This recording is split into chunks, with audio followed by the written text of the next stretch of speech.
जय सिया राम जय जय हनुमान। जय सिया राम जय जय हनुमान। आज 22 जनवरी है। आज ही के दिन हमारे रामलला जी, भगवान श्री राम जी, अखिल ब्रह्मांड नायक जी का आगमन अयोध्या जी में मंदिर के रूप में हुआ, जिसकी खुशी में आज मैं रामचरितमानस में श्री परशुराम जी के धनुष भंग की कथा को कह रहा हूँ। उसके आगे क्रोध में भरे हुए परशुराम जी पिनाक टूट जाने पर विश्वामित्र को बता रहे हैं कि इस बात बच्चे लक्ष्मण को हटा दो, अन्यथा मैं इसको मार ही डालूंगा। ऐसी उसके आगे की कथा। कहूँ लखन मुनि सील तुम्हारा, को नहीं जान विदित संसारा।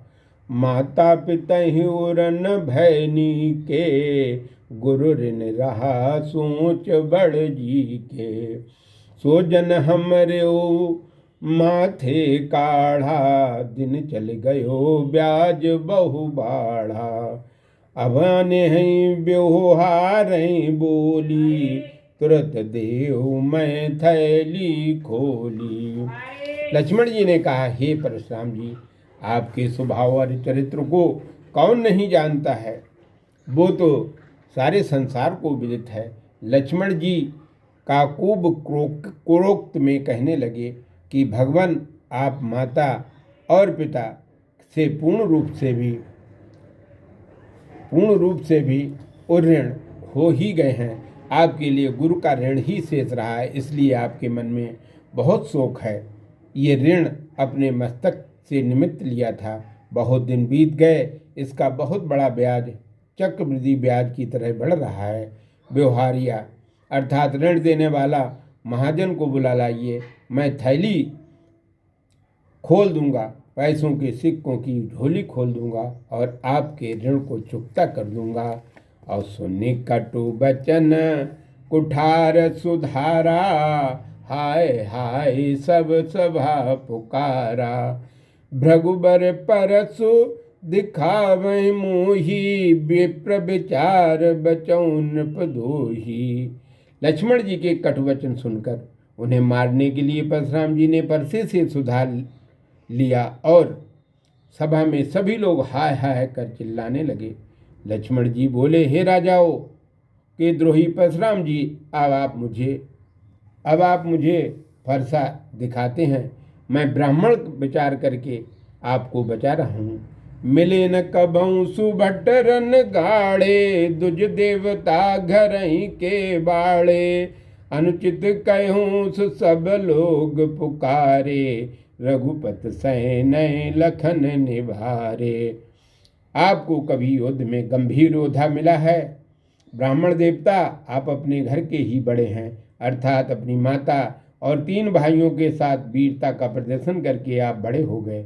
लक्ष्मण जी द्वारा इस प्रतिज्ञा के करते ही यह वचन अनुचित है। लक्ष्मण जी, इतना कठोर वचन नहीं बोलना चाहिए। ऐसा कहकर सब लोग चिल्लाने लगे। फिर प्रभु राम ने संकेत से, इशारे से, नैनों के इशारे से श्री लक्ष्मण जी को अपने पास बुला लिया और गोस्वामी बाबा कहते हैं कि लखन उतर आहुति सरस, भृगुबर कोप के शान। और बढ़त देख जल सम बचन, बोले रघुकुलवान। आहुति के समान लक्ष्मण जी के उत्तरों से परशुराम जी क्रोध रूप अग्नि को बढ़ते देखकर रघुकुल के सूर्य भगवान श्री राम जल के समान वाणी बोले, जिससे परशुराम जी का क्रोध रूप अग्नि थोड़ा शांत हो गया। नाथ करहु बालक पर छोहू, असूद दूध मुख करही न कोहू। जो मैं प्रभु प्रबाहु कछु जाना, तो कि बराबरी करते अयाना। हे नाथ, बालक पर वात्सल्य पूर्ण स्नेह कीजिए, शुद्ध दुधमुए बच्चे पर क्रोध मत कीजिए। यदि ये आपका कुछ प्रभाव जानता तो ये अनजान आपकी बराबरी कैसे करता, अर्थात आपके सामने उत्तर कैसे देता। और क्यों देता है? जो लरिका कछु अजगर करही, और गुरुप तुम्मा तुमूद मन भरही। करहु कृपा करही कृपा सुसेवक जानी, और तुम समशील धीर मुनि ज्ञानी। यदि बालक कुछ अनुचित करता भी है तो गुरु पिता माता मन में अत्यंत प्रसन्न हो जाते हैं। और लक्ष्मण जी तो बालक की सेवक जानकर कृपा कीजिए। आप स्वभाव से शम प्रधान अर्थात शांत प्रिय, धीर अर्थात विकार रहित और महाज्ञानी मुनि हैं। राम बचन सुन कछुक जोड़ाने, और कहे कछु लखन बहुर मुस्काने। हंसत देख नख सिख ऋषि व्यापी, राम तोर भ्राता बड़ पापी। श्री राम जी का वचन सुनकर श्री परशुराम जी को कुछ शीतलता अर्थात शांत हुए। फिर लक्ष्मण जी कुछ कहकर मुस्कराए। लक्ष्मण जी को हंसते देखकर परशुराम जी का क्रोध और भी बढ़ गया और उनके चरणों के नख और सिर पर्यंत व्याप्त हो गया। वे बोले, हे राम, तेरा भ्राता बहुत बड़ा पापी है।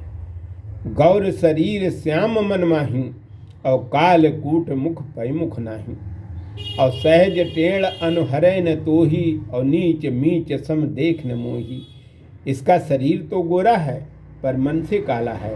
ये कालकूट अर्थात विष मुँहों के दूध मुँह नहीं है। यह स्वभाव से टेढ़ा है, तुम्हारा अनुगमन नहीं करता। ये निकृष्ट बालक मुझे मृत्यु के समान नहीं देखता। लखन कहो हंस सुनहु मुन, लखन कहो हंस सुनहु मुन, क्रोध पाप कर मूल। मैं क्रोध पाप कर मूल, जहि बस जन अनुचित करहि, चरहि विश्व प्रतिकूल। लक्ष्मण जी ने हंसकर कहा, ये मुनि सुनिए, ये क्रोध पाप का मूल है, जिसके बस होकर लोग अनुचित कार्य करते हैं और संसार के प्रतिकूल आचरण करते हैं। बोलो श्यावर रामचंद्र की जय। आज तारीख के अनुसार भगवान का प्रकाटिका दिवस आ गया है और आज बहुत खुशी, अपार खुशी मेरे मन में हुई, क्योंकि राम ही राष्ट्र है, राम ही सनातन है, राम ही सब कुछ है। संसार में राम के अलावा और कुछ नहीं है। केवल आपके मन की भावना जैसी है वैसे आप सोचेंगे। कहा भी है गोस्वामी जी ने, जहाँ जाकी रही भावना जैसी, प्रभु मूरत देखी तिन तैसी। आप भावनाओं में डूबकर प्रभु राम को याद करें। राम जी एक सागर हैं और सागर में सभी बूंदें मिल जाती हैं, सभी वर्षा का पानी मिल जाता है, परंतु एक इंच भी, एक बूंद भी समुद्र आगे नहीं बढ़ता है। राम की मर्यादा आज भी हमारे संसार में विदित है, क्योंकि हमारे वशिष्ठ गुरु वशिष्ठ जी इतने महान थे कि उन्होंने सर्वप्रथम गिनतियों में एक के बाद दो आता था, इस कारण द्वापर आता। परंतु हमारे वशिष्ठ मुनि जो ऋषि युग परिवर्तन करके उन्होंने त्रेता को द्वापर की जगह पे ला दिया और द्वापर को त्रेता की जगह पे ला दिया, क्योंकि मर्यादा पुरुषोत्तम भगवान श्री राम मर्यादा के अधीन रहते हैं और मर्यादा उस समय तोड़ दी जाती तो आज कलिकाल में और भी हालत खराब होती। इसलिए कलयुग सुग जुग सम आन नहीं, जो नर कर विश्वास। ये कलयुग के समान कोई दूसरा युग नहीं आ सकता है। क्यों? परंतु यहाँ भाव और विश्वास की कीमत आपको अपने मन में रखनी पड़ेगी। भाव के बिना भगवान को भजना बेकार है। इसलिए जय जय सीताराम बोलो, जय जय सीताराम, जय जय सीताराम बोलो, जय प्यारे हनुमान बोलो, जय जय सीताराम बोलो, जय प्यारे हनुमान बोलो, जय जय सीताराम बोलो, जय जय रे सीताराम, सीताराम सीताराम सीताराम सीताराम। बोलो श्यावर रामचंद्र की जय। अब आगे कल